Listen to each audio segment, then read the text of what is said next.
search campaigns. This is arguably the most important campaign type. This is what Google Ads or AdWords was founded on, how it all began. It's how we ended up where we are today with the Google Ads ecosystem, and it's still one of the most effective campaign types. Search traditionally is a lower funnel campaign type, and it's a lower funnel campaign type because searching on a search network is a signal of intent. It's kind of saying, I'm in market, I'm researching this, or I'm actively looking to buy this, or I'm going to your brand website, but rather than typing in the URL, I'm just typing in your brand name and I'm clicking on the first result. So how this looks in terms of a funnel, really you're going to be looking at the bottom two sections. So this is a simplified funnel, which I'm going to use. You can make a sales funnel as complicated as you like, or you can keep it straightforward and simple. For this demonstration though, we will use a simple funnel with awareness, consideration, and conversion. So awareness, broadly speaking, is those who have not heard of you, your brand, and are not necessarily in market for your product or your service, but they may be sometime in the future, or they may have an interest in those sorts of things. Consideration is those who are considering buying the product or service that you offer. And finally, the conversion phase, or the conversion section of the funnel, those who are actively seeking to make a purchase now, or in case of search, navigate towards your website. So to keep it straightforward, that's how we're going to position all of the chapters to come. So just bear that in mind with any of the other audiences that we talk about. But in terms of search, like I said, it's primarily lower funnel. So consideration and conversion, I'd look at only your sort of in-market, high intent, and your brand term segments when it comes to these sort of campaigns. When I say in-market, we're talking about serving ads to people who are actively searching for a product or service that they're interested in. So this includes users who don't know your brand, but are on the way down the funnel, on the way to converting. So some examples of these might be someone searching for a mirrorless camera, a mirrorless photo camera, or a full frame mirrorless camera, things like that. For me, these are in-market terms. They're expressing intent. I'm interested, but you might actually class these as a little bit higher up the funnel. Lower down in that segment, you may split this out and have a higher intent audience in here. So this you can refer to people who use keywords such as buy, quote, contact, request, and so on. If there is an intent term in there, it can be inferred that they're more likely to take an action. Now, this is not to say that if you don't have an intent term like buy, quote, contact, so on, it doesn't mean you're ready to convert. The in-market segment just above this can also mean they're ready to convert. But high intent is a nice way of segmenting that into a little bit more detail to make the journey a bit more systemized. Lastly here, we have the targeting at the conversion level. So people who are really already searching for your brand, they're already interested in the products or services that you have to offer. And whether you use brand term bidding or not is something for you to decide on, but it really comes down to a couple factors. Do you have strong SEO already? Are you ranking organically well for your brand terms? If you're not at all, then I would suggest perhaps just setting up a brand campaign just to pick up some of those keywords. If you're not ranking at all, I'd imagine your brand traffic would be very low anyway, so it's not going to cost you a huge amount, but it will ensure those who are looking to get to your website do get there. And secondly, are your competitors bidding on your brand terms? If they are, it's annoying, but it's probably wise to have some exposure there to try and cover off some of those lost clicks that your competitors are essentially stealing from you. The description we've got here is the user is aware of your brand and is actively searching your brand name on Google. This is a high intent signal and is likely to convert into a conversion. If you struggle to rank on Google organically or have competitors bidding on your brand terms, it's crucial you are running brand campaigns. So when we talk funnel and search moving forward, please refer back to this slide. And when we take that knowledge and we move it into actually setting up campaigns, there's another factor we need to consider before we actually go ahead and run a particular campaign. In order to drive effective and efficient campaigns, they must have a strong ad rank and ad quality. Now, to achieve strong ad rank and strong ad quality, we have to maintain a high quality score. So we're going to go into a little bit more detail about how to achieve these in the coming slides. But the bidding process is not as straightforward as I'm willing to pay the most, therefore I am top of page, or therefore I am ranking in this in the top 4 results, let's say, in this auction. There's more to it than that. There's more pieces to the puzzle than that. Google not only factors in your highest bid or your highest cost per click that you're willing to pay, but it also considers your ad rank and your ad quality. And those 2 other factors are essentially governed by what you may have heard of before as quality score. So in order to do well in those 2, which if we do well in those ad rank and ad quality, we will actually be able to bring down our cost per click or our highest bid, but still be able to rank high on the page. So it's going to help us in terms of saving us money as well. So it's really important that we are driving efficiencies in our campaigns, because if our ad rank and our ad quality are poor and we still insist on ranking number 1 in our search campaigns, it's going to cost us an awful lot of money to be able to do that. So we have to make sure our quality score is high. Now, you can find your quality score in the metrics in Google Ads. Hit the edit columns button and you'll be able to find the quality score in there. Make sure that's there for every single one of your campaigns at all levels so you can see how they're performing. To have a good quality score, though, we need to first understand what is quality score. So the Google line is, quality score is a diagnostic tool meant to give you a sense of how well your ad quality compares to other advertisers. This score is measured on a scale from 1 to 10 and available at the keyword level. A higher quality score means that your ad and landing pages are more relevant and useful to someone searching for your keyword compared to other advertisers. You can use the quality score diagnostic tool to identify where it might be beneficial to improve your ads, landing pages, or keyword selection. The key takeaway here is that quality score is not actually a metric. Quality score is a diagnostic tool to give you an indication of how well your ad is against other advertisers. So that's against your competitors. That's against other people bidding on the same keywords as you. So that's really valuable information that you cannot get in the ads platform from anywhere else. So it's really unique in that sense. And this is why it's so important to pay attention to this throughout your campaign regularly. But if quality score is just a tool, then what are the metrics that are dictating that 1 to 10 score?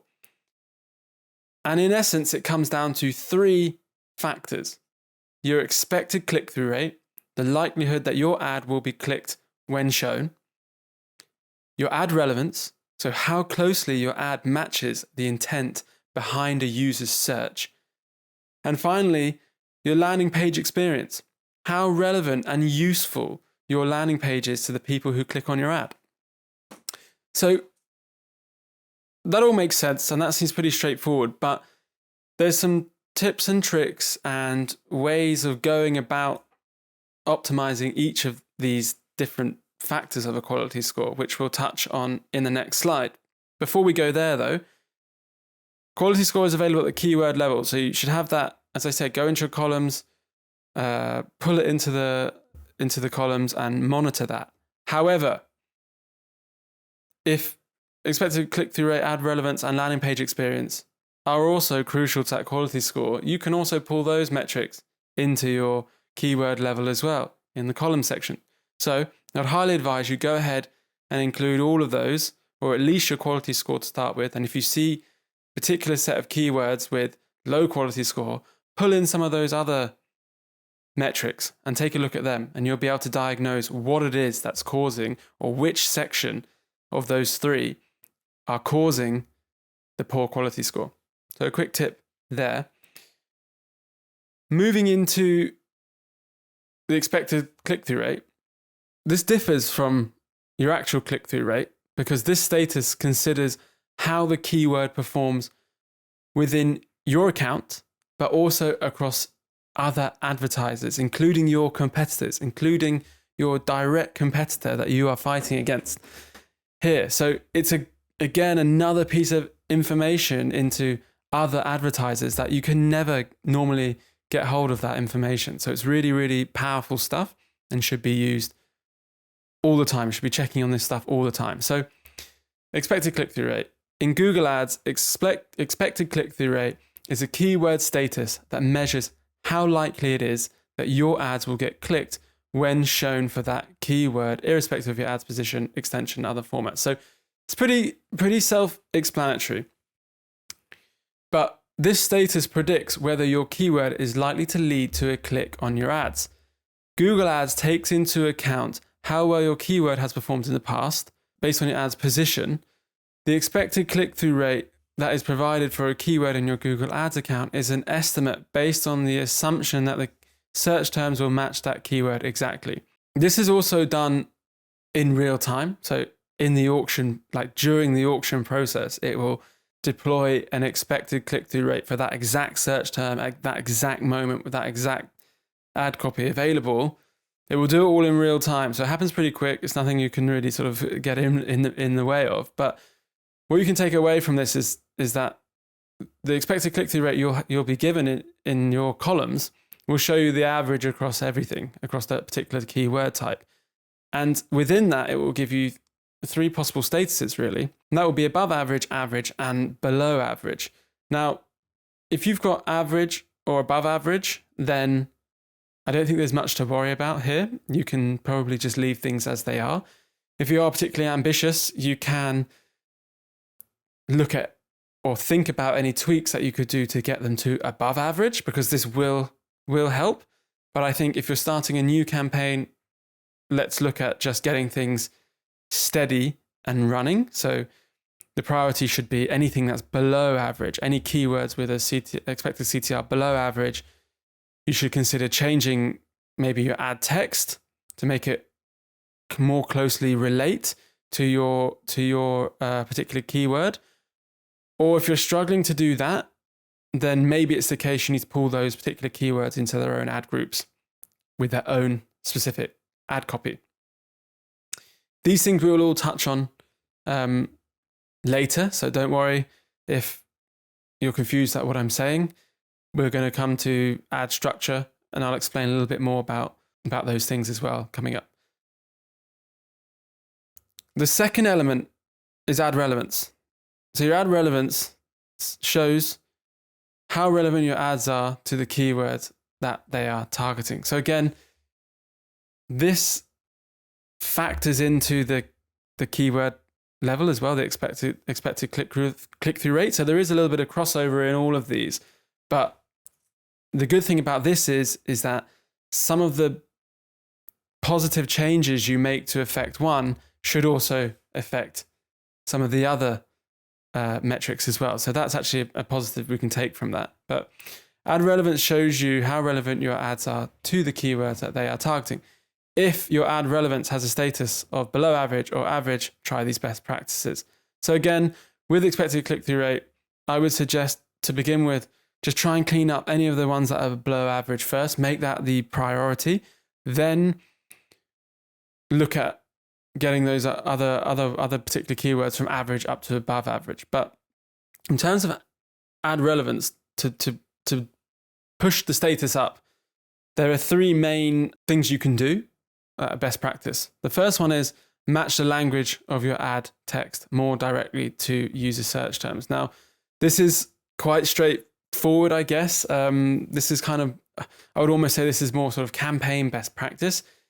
It's best practice. It really is just to stick to one language. Now, you may have multi-language websites. If that is the case, run separate campaigns for these. It's just going to get too complicated if you've got multiple languages in one campaign. So if you split it out at the campaign level anyway, you won't fall into this trap and you won't have this problem. The second is look for ad groups with many different keywords that can't be easily addressed by the same ad. Split these ad groups into multiple ad groups that better match the user's searches. Like I just said in the previous section, the previous slide, sometimes splitting these out is going to help you. Now, again, we're going to come to campaign structure, and campaign structure is all about splitting things at keyword theme level. So just keep that in mind. But if you're running activity already and you're seeing your ad relevance low, it may well be because you need to split things out into more relevant ad groups or ad group with keyword themes. So just bear that in mind. Thirdly, try grouping your keywords into themes. I got a little bit ahead of myself there, sorry, to increase relevance. These themes can be based on your products, services, or other categories. For example, if you sell rings, you can have a group of keywords for engagement rings and another group of keywords for wedding bands. So you can see there how rings and bands, engagement and wedding, you're going to struggle to have the most relevant ad copy here for each of those terms. So that's how you're going to want to split out your ad groups essentially. But doing these things will help push those statuses hopefully to above average, meaning a higher quality score, hopefully 7+, resulting in more efficient campaign, hopefully lower cost per clicks as well. So the third and final factor is your landing page experience. And this looks to address the quality of your landing page with a particular emphasis on site speed. So again, if you pull this up into the columns, you're going to have your three statuses: above average, average, and below average. And again, focus on the below average ones first, get those quality scores as high as you possibly can, and then start to look at pushing the statuses above or to the above average if possible. Sometimes it's not possible to do that, so just don't beat yourself up if you can't actually achieve it for a particular keyword type or a particular keyword group. So for the landing page experience, it's give people what they're looking for. I know that seems stupid, but if people are searching for flannel shirts and your ad clicks to flannel shirts, that landing page is relevant, right? So it makes sense. The user journey is not broken. They don't have to navigate to other parts of your website. It keeps the purchase experience simple and sleek. Google likes that. So keep that in mind. Keep messaging consistent from ad to landing page. So make sure that the landing page follows through on the ad's offer or call to action, even if you have no control over your site. So again, it kind of touches on the one above, but just make sure that whatever you're specifying in your ad copy, that the keywords match somewhat or are similar in experience, but also they can do the thing that you're asking them to do. If they can't do the thing you're asking them to do, they're unlikely to convert, meaning a lower landing page experience. So just make the journey easy, simple. Don't put any barriers to conversion in the way. And I think that is, again, that is just a best practice thing that we should all be following when we're looking at conversion rate optimization. And this applies to any ad campaign you run.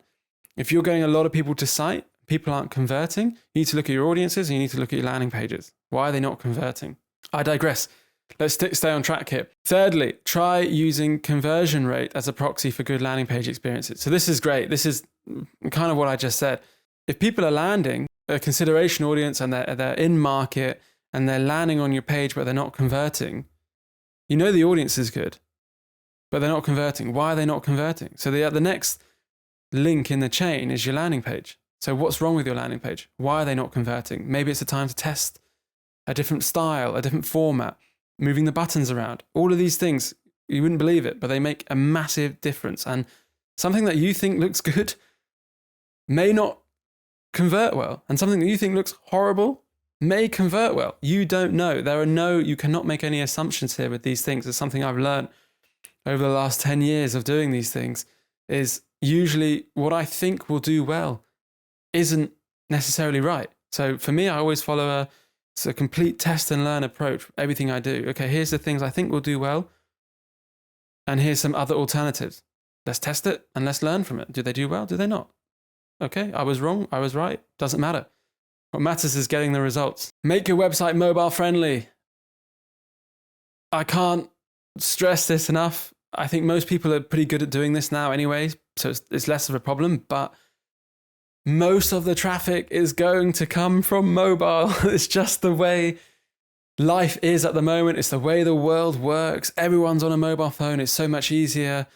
Make your site, if you can, build it mobile first, to be honest, and make that the number one factor. If your site is mobile friendly, this will help tremendously with your ad ranking and in your landing page experience. So please, please, please make sure that's there. Lastly, and I think most importantly, your loading speed of your website.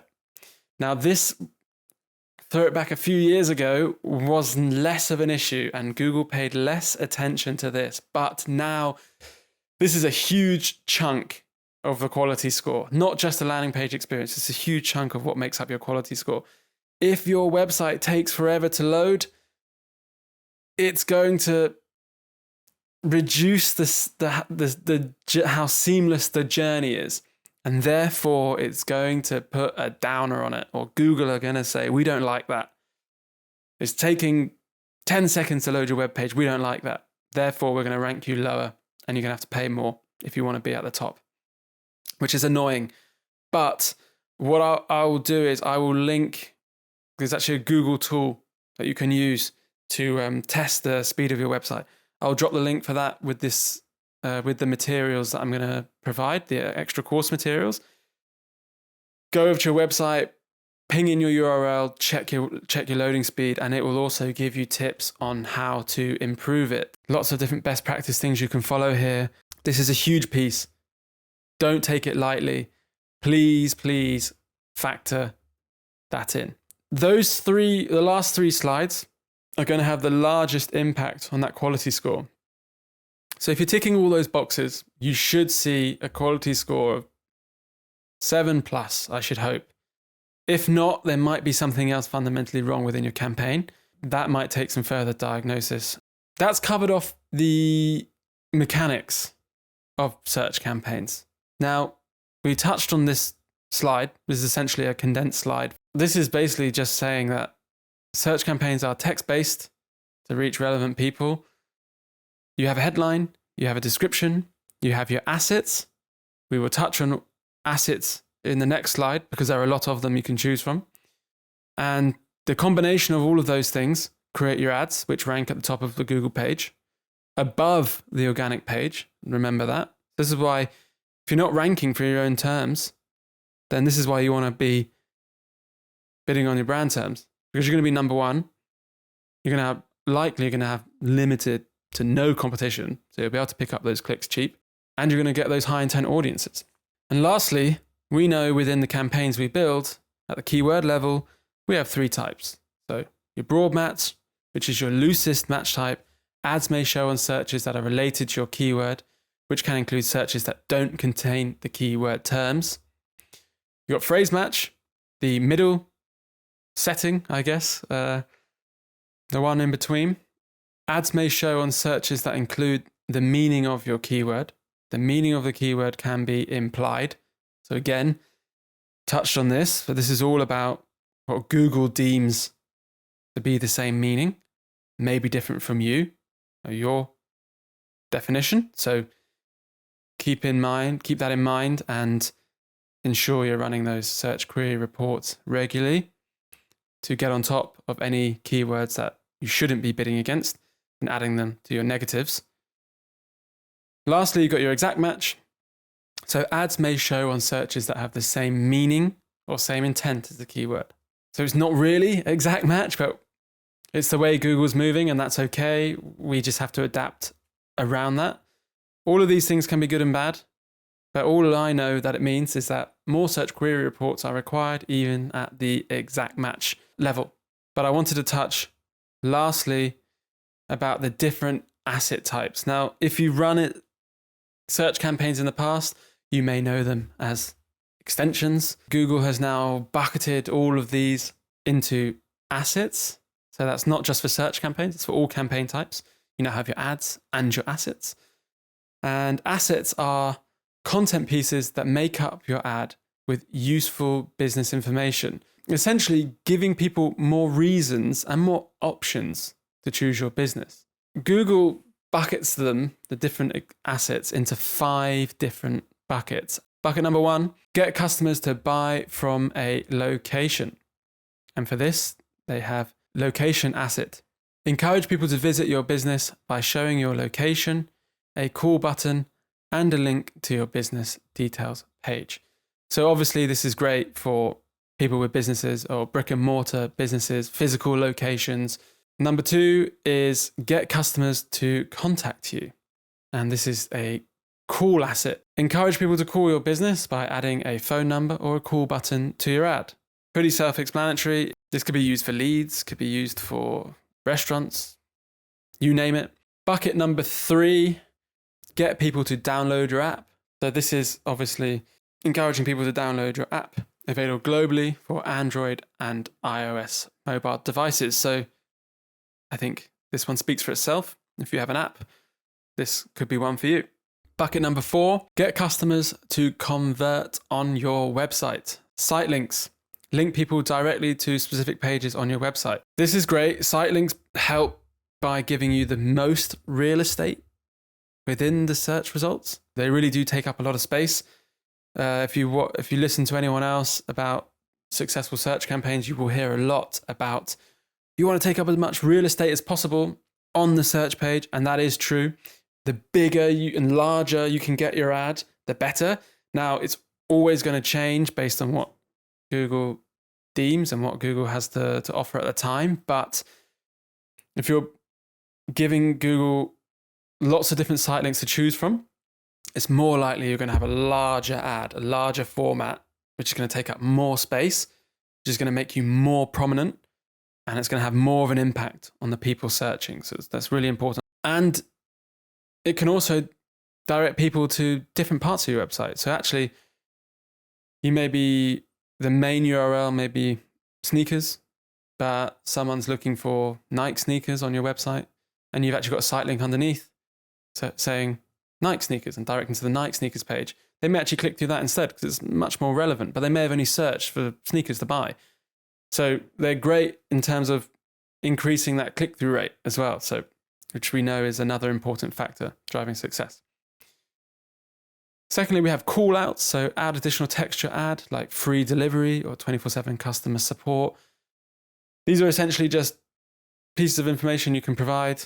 Structured snippets showcase information potential customers will find most valuable by selecting a predefined header and listing items. Next, prices. So showcase your services or product categories with their prices so that people can browse your product right from your ad. So essentially all of this is just pulling some of the information that you want to showcase on your website into the search results. So it's shortening that journey, providing more evidence to people as to why they should go with you. Therefore, they've got more informed results. They're probably more likely to click, and they're probably, when they do click, more likely to convert because they've already got most of the information they need. Lastly, get people to submit their information. This is lead forms. Get people to sign up from your ad, available globally for mobile devices and tablets. So this is one of those which I think earlier in 2022 or definitely in 2021, this wasn't available for everyone. You had to have a minimum of a $50,000 ad spend to be able to have access to this. Now it is available for everyone, which is great. It's really shortens the lead generation journey. So If you are a lead gen focused business, this is really a great asset to use. This is actually available not just in search, it's also available in your other campaigns. And essentially what you can do with this is you can bring the lead form forward and you can get people submitting leads without actually having to get onto your website. Always one to try, test and learn everything. Like I said earlier, if you have good results with this, with search campaigns, let me know. I'm always keen to hear about success stories. Now, this is the crux of any successful search campaign. Your account structure. This harks back to everything we just talked about. This account structure should also help that. To ensure a strong quality score, it's important we structure our campaigns in the correct way ahead of time. Now, you're going to keep hearing me say this ahead of time. Stop doing things on the fly. Get prepared before you set up campaigns. Have everything ready. Know the campaign you're going to build and know why you're going to build that campaign. If you are not doing that, you're not setting yourself up for success. You're not giving yourself or Google a fair opportunity to drive success and to drive revenue or ROI, whatever it is you want, conversions, clicks, website traffic, brand awareness, whatever it is. If you don't have a clear plan to start with, you're not starting in the correct way and you're doing things wrong from the get-go, which means it's difficult. All it takes is one mistake and you're having to adjust things on the go. We don't like doing that. We want to have things, the foundation set ahead of time. And this is where campaign structure comes into play. And this is the campaign structure that you should be applying today. It starts from the top, your Google Ads account. Within your Google Ads account, you have different campaigns. My suggestion here at the campaign level is categorize things. So you've got top line categories on your website, right? You've got your men's clothing, your women's clothing, then you've got a separate men's shoes section and a separate women's shoes section. It leans natural that you would run your campaigns based on that structure of your website. So start with that first. So this is generic, right? We've got campaign level men's clothes. That's still generic. There are so many different types of men's clothes within there. So when we break this out further, we're going to do that at the ad group level. And then this is where it's really important to get this ad group level right. Because here, like we said earlier, we want to go with ad group level themes. Take your men's clothing category, look at it. How can you split that further? And the thing you need to understand when you're doing this is your ad groups will have your keywords within them. And your keywords you want to be relevant to your ad group. So the example we've got here is men's clothes. At the ad group level, we split down to jeans. So within the jeans ad group, we've got men's jeans. We've got buy men's jeans and we've got cheap men's jeans. So that's the category. The category is jeans. The keyword theme is jeans, which means that all the keywords are going to be themed around jeans. And that also means that all of the ad copy is going to be themed around jeans. So now we've got a jeans ad group, related jeans focused keywords, and related jeans focused ad copy. And when you factor all of those things in, that's what's going to set us up for success, because that's what's going to allow us to have a strong quality score and add relevance. Now, as I said, I've actually split this into jeans and shirts. If you also offer t-shirts, you may want to have a t-shirts ad group as well and have your hyper relevant keywords and ad copy associated with it. And then this applies across the whole site. So again, we've got the women's clothes. We've also got men's shoes and women's shoes as well. All of those split into the different ad groups within with their own keywords and ad copy. One other thing I'll note here is that you also want, if you are running brand terms, you want to have that in a separate campaign as well. And if you are running competitor terms, you want to have those in a separate campaign as well. And you might want to have each competitor name in a different ad group. So if you apply this structure then you're going to set yourself up for success. You're going to be most likely to have high quality scores and relevant ad copy and relevant landing pages for each. Therefore, you're going to have great ad relevance, great ad quality, and you'll be able to bring down your cost per click. Ultimately, increasing the efficiency of your account and reducing the pressure on budget, which is what we always want to do. Money does not grow on trees. We need to make it work for us when we're applying it to our ad campaigns. With that in mind, we want to begin with building out our keyword lists and categorizing them into campaigns and ad groups. So we touched on this. Watch this part. This is in the keyword planner section. Go and watch this. We did a live example of doing keyword research in the Google Planner or keyword planner. We exported those keywords. We pulled them into an Excel document and we split them by theme and we created ad groups and campaigns around them. So please, please, please go and watch that again. And please do not set up a campaign before you have done this. The last thing we haven't spoken about is your ad copy. Now, Google uses responsive search ads now. Traditional expanded text ads have now gone completely. So we just really want to focus on writing responsive search ads. And to do this, you can actually add multiple headlines and up to 4 descriptions. So this allows Google to essentially create multiple variations of ad copy that it can deliver at different times. The more headlines and descriptions that you enter, the more opportunities Google has to serve ads that more closely match your potential customers' search queries.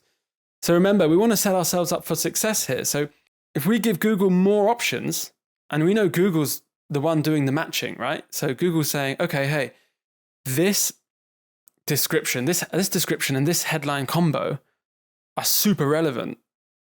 So therefore, we're going to use this one. If you don't have one of those headlines in there, then you're going to be slightly less relevant, and your quality score in that particular auction might be a little bit less, or your ad relevance might be a little bit less. Therefore, you might end up paying a little bit more. So it's good to give them the full amount of headlines and descriptions that they require. After you enter headlines and descriptions, Google Ads assembles the text into multiple ad combinations in a way that avoids redundancy. Unlike expanded text ads, you can provide up to 15 headlines and 4 descriptions for a single responsive search ad. Next, in any given ad, a maximum of 3 headlines and 2 descriptions will be selected to show in different combinations and orders. Part of your ad text may automatically appear in bold when it matches or closely matches a user search query. Over time, Google Ads will test the most promising ad combinations and learn which combinations are the most relevant for different queries. So again, it's all about giving Google the tools to match the most appropriate or the most successful combinations, and it will do it for you. It will do it for you. We got to work with Google here, right? So let's work with them. On the right-hand side, you will see a little bit of an example. It will take your list of headlines and it will put them into a combination of 3 with 2 descriptions underneath as well. It's worth noting here, you can, if there is a particular headline you want showing number 1, you can actually pin those headlines as well. So that's something to also bear in mind if there is a particular starting headline that you must have. For the vast majority of campaigns and businesses, I would suggest kind of letting Google do their thing, especially to start with. If you're starting a new campaign, let them do their thing. At the bottom here as well, I've just got some of the different components that you'll want to set up, basically specs there for you. So take a look at those as well. Ad copy. As with keywords, please don't go and start creating it when you're setting up the campaign. Let's get it built already, right? So before we set up the campaign, we've already got our list of keywords. We've already designated them ad groups and keyword themes.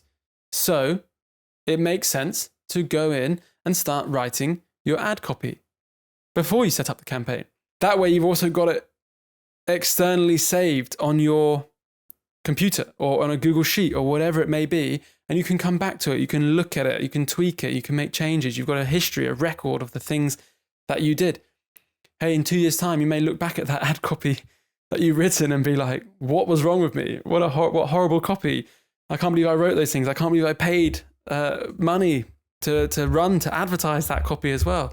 But don't worry about it. That's part of the learning process. This is why we do this. We're learning here, and we're all learning every single day. And the world is also changing every single day. So the things you write, the way you write things also changes. So don't worry about it. Get it written down before. Split it into your campaigns. You can see here, campaigns, ad groups, your focus keyword, right? So then when you're building these headlines and descriptions, you know you need to keep that focus keyword in mind. So do that. It's going to all help. Get it all sorted now before we move into the next section, which is the campaign build itself. So in this section, I will be doing a demonstration. I'll be setting up a search campaign. I've got my keywords pre-built. I've got my ad copy pre-built. So go ahead and do the same. And I will see you in the next video. Thanks, guys.